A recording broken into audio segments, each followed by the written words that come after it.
ಎಲ್ಲ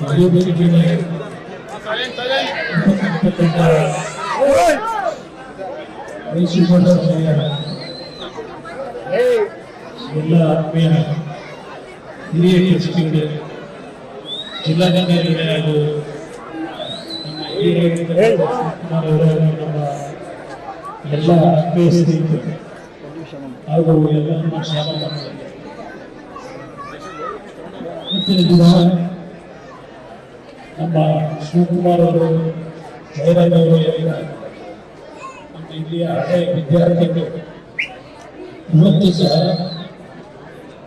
ಎಲ್ಲೇ ಇದ್ರು ಈ ಒಂದು ಶಾಲೆಯನ್ನು ಉಳಿಸಬೇಕು ಅಂತಂದ್ರೆ ಈ ಶಾಲೆಯ ಒಂದು ಹಲವಾರು ಅಭಿವೃದ್ಧಿ ಸೌಕರ್ಯಗಳಿಗೆ ನನ್ನ ಗಮನಕ್ಕೆ ನೀಡಿದ್ದಾರೆ. ಇವತ್ತು ಮಕ್ಕಳಿಗೆ ಒಂದು ವಾಹನದ ವ್ಯವಸ್ಥೆ ಆಗಬೇಕಂತ ಮನವಿಯನ್ನು ಸಲ್ಲಿಸಿದ್ರು. ಇವತ್ತಿನ ಒಂದು ಬಸ್ಸನ್ನು ಮಕ್ಕಳು ಹಳ್ಳಿಯಿಂದ ಬರಲಿಕ್ಕೆ ವ್ಯವಸ್ಥೆ ಮಾಡಿದ್ದೇವೆ.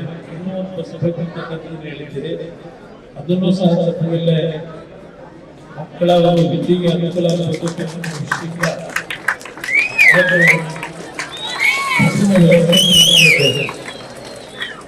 ಇವತ್ತು ನನ್ನ ಮನಸ್ಸಿಗೆ ನೋವಿರ್ತಕ್ಕಂಥದ್ದು ಇಲ್ಲಿ ರಾಜಕೀಯವಾಗಿ ಬಹಳ ಸಣ್ಣತನದ ಮಾತನಾಡ್ತಕ್ಕಂಥದ್ದು ಗಮನಿಸಿದ್ದೇನೆ. ಮಾಧ್ಯಮಗಳ ಮುಂದೆ ಹಲವಾರು ಜನಗಳಲ್ಲಿ ಕೆಟ್ಟ ಭಾವನೆಯನ್ನು ಮೂಡಿಸಬೇಕು ಅಂತಕ್ಕಂಥ ವಾತಾವರಣ ಇಲ್ಲಿ ಇರ್ತಕ್ಕಂಥದ್ದು ನಾನು ಅದನ್ನು ಪ್ರತಿಭಟನೆ ಮಾತನಾಡ್ತಿದ್ದೇವೆ. ಇವತ್ತು ಯಾವ ಸುವರ್ಣ ಮಹೋತ್ಸವದಲ್ಲಿ ಕಾರ್ಯಕ್ರಮಕ್ಕೆ ಬರಬೇಕು ಸಂದರ್ಭ, ಹಾಗಾಗಿ ಕೆಲವು ವಿಷಯಗಳನ್ನ ನಾವು ಗಮನಕ್ಕೆ ಇಟ್ಟಿದ್ರು. ಅದರ ಹಿನ್ನೆಲೆಯಲ್ಲಿ ಈ ಒಂದು ಶಾಲೆಯನ್ನು ಅತ್ಯಂತ ಉತ್ತಮ ತರದಲ್ಲಿ ಇದು ಮಾಡಬೇಕು ಮನಸ್ಸಿಗೆ ಬಂದದ್ದನ್ನ ಹೇಳಿದೆ.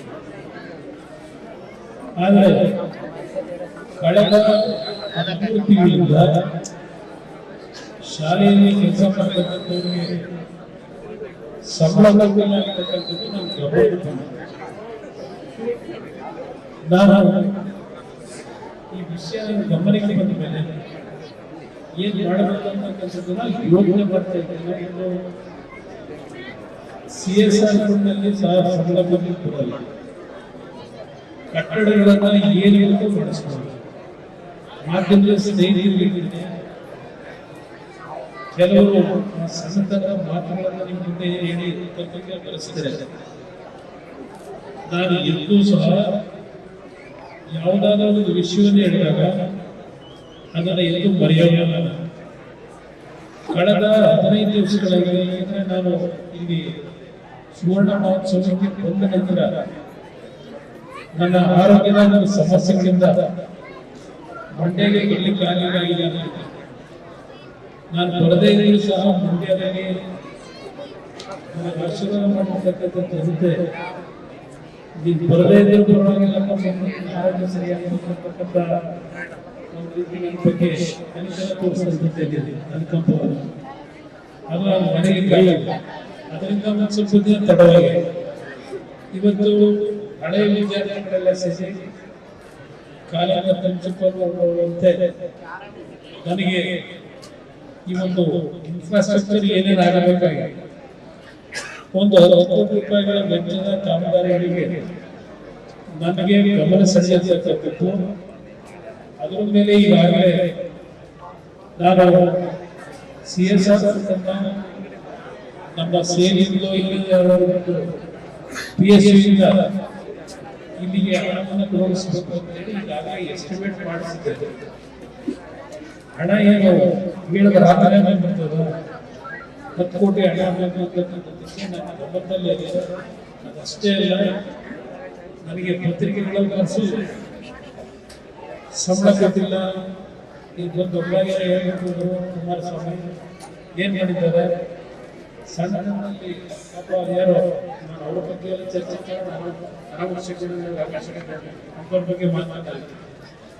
ಇಲ್ಲಿ ಪ್ರಶ್ನೆ ನಾನು ಕಳೆದ 15 ದಿವಸಗಳಲ್ಲಿ ಸಂಬಳವನ್ನೇ ಕೊಟ್ಟಿಲ್ಲ ಅಂತಕ್ಕಂಥ ವಿಷಯವನ್ನು ಪತ್ರಿಕೆ ಗಮನಿಸಿದಂತ ಇಲ್ಲೇ ನಾನು ಜಿಲ್ಲಾಧಿಕಾರಿ ಮಾತನಾಡ್ತಾ ಏನಿದೆ ಸ್ವಲ್ಪ ನಮ್ಮ ಗಮನಕ್ಕೆ ಡೀಟೇಲ್ ತರ್ತೇನೆ. ನಮ್ಮ ಕಚೇರಿಯಿಂದ ನಾನು ಬಹುಶಃ ಮುಖ್ಯಮಂತ್ರಿ ಕೆಲಸಕ್ಕೆ ಎಷ್ಟು ಸಂಬಳ ಆಗಿಲ್ಲ, ಎಷ್ಟು ಸಂಬಳದ ಹಣದ ಅವಶ್ಯಕತೆ ಇದೆ, ಅದೆಲ್ಲವನ್ನ ತರಬೇಕು ಅಂತ ಹೇಳಿ ನಮ್ಮ ಕಚೇರಿಯಿಂದಲೇ ಕಳಿಸಬೇಕು. ಸುಮಾರು 20 ಲಕ್ಷ ರೂಪಾಯಿ ಸಂಬಳವನ್ನು ಬಾಕಿ ಇಟ್ಟಿದ್ದಾರೆ. ನನ್ನ ಬಗ್ಗೆ ಟೀಕೆ ಮಾಡತಕ್ಕಂತ ಜನಕ್ಕೆ ಯಾವ ನೈತಿಕತೆ ಇದೆ ಅಂತ ಮಾತಾಡ್ತಾರೆ. ಇವತ್ತು ಶಿಕ್ಷಕರು ಸಮಾಜದಲ್ಲಿ 3 ತಿಂಗಳಿಂದ ಕೆಲಸ ಮಾಡಿ ಅಂದ್ರೆ ಅವರ ಜೀವನ ಮಾಡುವ ಶಿಕ್ಷಕರುಗಳು ಇವತ್ತು ನನ್ನ ಬಗ್ಗೆ ಇಷ್ಟೊಂದು ಸದನದಲ್ಲಿ ಮಾತನಾಡಬೇಕಾದ್ರೆ ನಾನು ಯಾಕೆ ವಿಷಯ ಗೊತ್ತಾದ ಮೇಲೆ ಎಷ್ಟು ಸ್ಯಾಲರಿ ಹಣ ಕೊಟ್ಟಿಲ್ಲ ಯಾಕೆ ತರಿಸ್ಕೊಂಡಿದ್ದೇನೆ. ಇದಕ್ಕೆ CSR ಕೊಡ್ಲಿಕ್ಕಾಗ ಕೊನೆಯ ತೀರ್ಮಾನ ಜೀವನ ಏನು ಮಾಡ್ತಾನೆ ಟೀಚರ್ಗಳು ಅಂತ ಹೇಳಿ ಕೆಲಸ ಮಾಡೋದು. ನನ್ನ ಸಂಬಳ ಏನಿದೆ ಪ್ರತಿದಿನ ಬರಬೇಕಂತ ಅದನ್ನೇನು ಉಳಿತಾಯ ಮಾಡಿ ಕೊಟ್ಟಿದ್ದೆ. ನನ್ನ ಸಂಬಳವನ್ನು ನಿಮಗೆ ಕೊಡಬೇಕು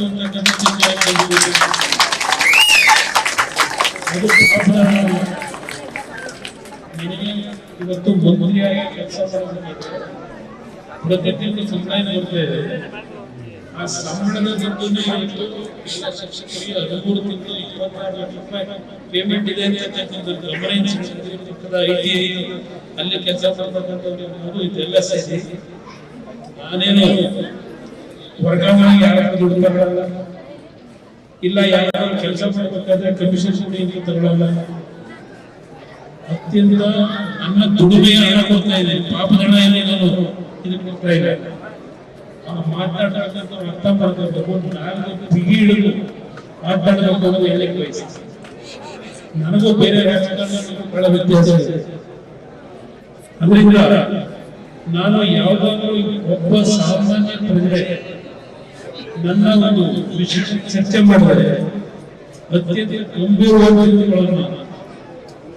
ನಾನು ಚರ್ಚೆಯ ವ್ಯಕ್ತಿಯಲ್ಲ, ಬಹಳ ಸೂಕ್ಷ್ಮ ಜೀವಿ. ಮರ್ಯಾದೆ ಕರಡನ್ನು ನಾನು ಯಾವುದೇ ಕಾರಣಕ್ಕೂ ಯಾವುದೇ ರೀತಿಯಲ್ಲಿ ಜನಗಳಿಗೆ ದ್ರೋಹ ಮಾಡಬೇಕಾಗಿಲ್ಲ. ಅದಕ್ಕೋಸ್ಕರವಾಗಿ ಈ ಒಂದು ಶಾಲೆಯನ್ನ ದತ್ತು ತೆಗೆದುಕೊಳ್ತೀನಿ ಅಂತಕ್ಕಂಥದ್ದು ಹೇಳಿದ್ದೇನೆ. ಇವತ್ತು ರಾಜ್ಯದಲ್ಲಿ ಈಗಾಗಲೇ 25 ಸ್ಕೂಲ್ಗಳನ್ನ ನವೀಕರಣ ಮಾಡತಕ್ಕಂಥದ್ದಕ್ಕೆ ಈಗಾಗಲೇ CSR ಫಂಡ್ ಅನ್ನು ಕೊಡತಕ್ಕಂಥದ್ದಕ್ಕೆ 24-25ನೇ ಸಾಲಿನ ವರ್ಷದಲ್ಲಿ 75 ಶಾಲೆಗಳ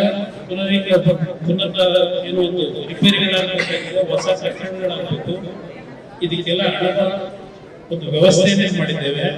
ನಮ್ಮ ಮಾಧ್ಯಮ ಸ್ನೇಹಿತರು ಹೇಳ್ತಕ್ಕಂಥದ್ದು ಒಟ್ಟು ಟೋಟಲ್ 34 ಕೋಟಿ ಒಂದು ವರ್ಷದಲ್ಲಿ ಇವತ್ತು CSR ಫಂಡ್ ಅನ್ನ ಜಿಲ್ಲೆಯ ಅಭಿವೃದ್ಧಿಗೋಸ್ಕರವಾಗಿ ಹಲವಾರು ಹಳ್ಳಿಗಳ ಕಾಮಗಾರಿಗಳಿಗೆ ಇವತ್ತು 34 ಕೋಟಿ ಮೊದಲನೇ ವರ್ಷದಲ್ಲಿ ಹಣ ಬಿಡುಗಡೆ ಮಾಡಿಸಿದ್ದೇವೆ.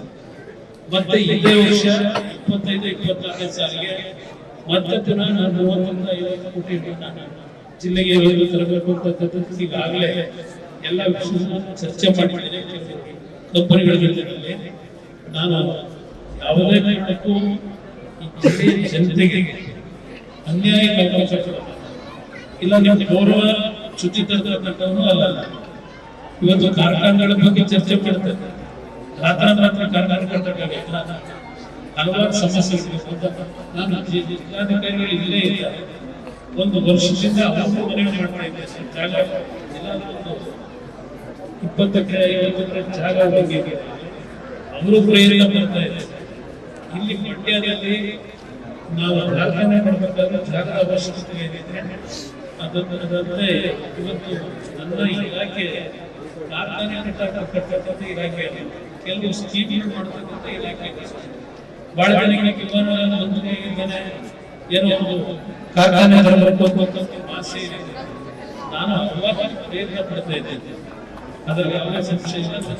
ನಾನು ಹೇಳೋದು ಇಲ್ಲೇನೋ 120 ಮಕ್ಕಳಿದ್ದಾರೆ ಏನ್ ಹೇಳ್ತೀರಿ, ಇದು ಕೂತು ನನಗೆ, ಯಾಕೆಂದ್ರೆ ನೋಡಿ 1 ವರ್ಷ ಹಾಗೆ MP ಆಗಿ 2 ವರ್ಷದಿಂದ ಇವತ್ತಿನವರೆಗೆ ಇಷ್ಟು ಪತ್ರಿಕೆಗಳ ಮುಖಾಂತರ ಹೇಳಿಕೆ ಕೊಡ್ತಕ್ಕಂಥದ್ದು ಇಲ್ಲಿ ಯಾವತ್ತಾದ್ರೂ ಒಂದು ದಿವಸ ನಾನು ಕರೆದ ಈ ತರ ಸಮಸ್ಯೆಗಳನ್ನೇ ಮಾಡಬೇಕು ಅಂತೇಳಿ ಇಲ್ಲಿ ನಮ್ಮ ಹಿರಿಯರ ನೀವು ಬಿಟ್ರೆ ಆ ಪತ್ರಿಕೆಗಳಲ್ಲಿ ಹೇಳಿಕೆ ಕೊಡೋರು ಯಾವಾಗಲೂ ಚರ್ಚೆ ಮಾಡೋರು ಪತ್ರಿಕೆಯಲ್ಲಿ ಹೇಳಿಕೆ ಕೊಡೋದ್ರಿಂದ ಏನ್ ಸಿಕ್ಕಿದೆ?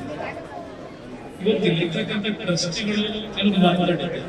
ನನಗೆ ಯಾರ್ಯಾರು ಟ್ರಸ್ಟಿ ಮೆಂಬರ್ಗಳಿದ್ರೆ ನನಗೆ ಪರಿಚಯ ಇಲ್ಲ. ಅವಾಗ ಮಾತಾಡೋದು ಏನು ಗೊತ್ತಿತ್ತು. ಅದಕ್ಕೋಸ್ಕರ ನಾನು ನಿಮ್ಮ ಟ್ರಸ್ಟಿ ಆಗಿದ್ದೀನಿ, ನಿಮ್ಮ ಜೊತೆ ಚರ್ಚೆ ಮಾಡ್ತೀನಿ. ನಾನು ಯಾರ್ಯಾರ ಜೊತೆ ಚರ್ಚೆ ಮಾಡೋದು ಅವಶ್ಯಕತೆ ಇಲ್ಲ. ನಿಮ್ಮ ಜೊತೆ ಚರ್ಚೆ ಮಾಡಿ ಯಾವ ರೀತಿ ಇದು ಮಂಡ್ಯ ನಗರದಲ್ಲಿ ಇನ್ನು ಹೆಚ್ಚಿನ ರೀತಿಯಲ್ಲಿ ಮಕ್ಕಳನ್ನ ಇಲ್ಲಿ ಸೇರಿಸಬೇಕು, ಯಾವ ರೀತಿ ಎಜುಕೇಶನ್ ಆಗಬೇಕು ಅನ್ನೋದ್ರ ಬಗ್ಗೆ ನೀವೆಲ್ಲರೂ ಚರ್ಚೆ ಮಾಡಿ ಜವಾಬ್ದಾರಿಯನ್ನು ತಗೊಳ್ಳೋದಾದ್ರೆ ಎಲ್ಲ ರೀತಿಯಲ್ಲಿ ನಾನು ಹಂತವಾಗಿ ರಾತ್ರಿ ಎಲ್ಲ ಕೆಲಸ ಮಾಡಲಿಕ್ಕಾಗಲ್ಲ. ಹಂತವಾಗಿ ಈ ಶಾಲೆಯ ಎಲ್ಲ ರೀತಿ ನಿಮ್ಮ ಜೊತೆ ನಾನು ಅದರಲ್ಲಿ ಮಕ್ಕಳಿಗೆ ಹೇಳ್ತಕ್ಕಂಥದ್ದು ಸ್ವಲ್ಪ ಚೆನ್ನಾಗಿ ಓದಬೇಕು ಅಂತಕ್ಕಂಥದ್ದು ಒಂದು ಭಾಗ. ಅದ್ರ ಜೊತೆಗೆ ನಮ್ಮ ಟೀಚರ್ಗಳಿದೆ, ಇವತ್ತು ಪ್ರಾಧ್ಯಾಪಕರು ನಮ್ಮ ಟೀಚರ್ಗಳಿದ್ದೀರಿ, ನಿಮ್ಮ ಜವಾಬ್ದಾರಿ ಜಾಸ್ತಿ ಇದೆ. ಇಲ್ಲಿ ನಗರ ಅಷ್ಟೇ ಹಳ್ಳಿಗಳಿಂದ ಈ ಶಾಲೆಗೆ ತಂದೆ ತಾಯಿಯರು ಹೆಚ್ಚಿನ ರೀತಿಯಲ್ಲಿ ಸೇರಿಸಬೇಕು, ಒಳ್ಳೆಯ ಶಾಲೆ ಆ ಮಟ್ಟಕ್ಕೆ ಈ ಶಾಲೆಯ ಗೌರವ ಉಳಿಸ್ತಕ್ಕಂಥದ್ದಕ್ಕೆ ತಾವು ಶಿಕ್ಷಕರು ಹೆಚ್ಚಿನ ಜವಾಬ್ದಾರಿಯನ್ನು ತೆಗೆದುಕೊಳ್ಬೇಕು ಅಂತಕ್ಕಂಥ ಮನವಿಯನ್ನು ಸಲ್ಲಿಸ್ತೀನಿ. ನಿಮಗೆ 13 ತಿಂಗಳ ಸಂಬಳ ಏನಿದೆ ಮತ್ತು ನನ್ನ ಸ್ಯಾಲರಿ ಏನಿದೆ ಅದರಿಂದಲೇ ಎಲ್ಲರಿಗೂ ಕೊಡ್ತಕ್ಕಂಥ ತೀರ್ಮಾನ ಮಾಡಿದ್ದೇವೆ. ಅದರಿಂದ ಈ ಒಂದು ಶಾಲೆಯ ಸಹಕಾರ ನಿಮ್ಮೆಲ್ಲರೂ ಮಾತನಾಡಿಸ್ತೀವಿ.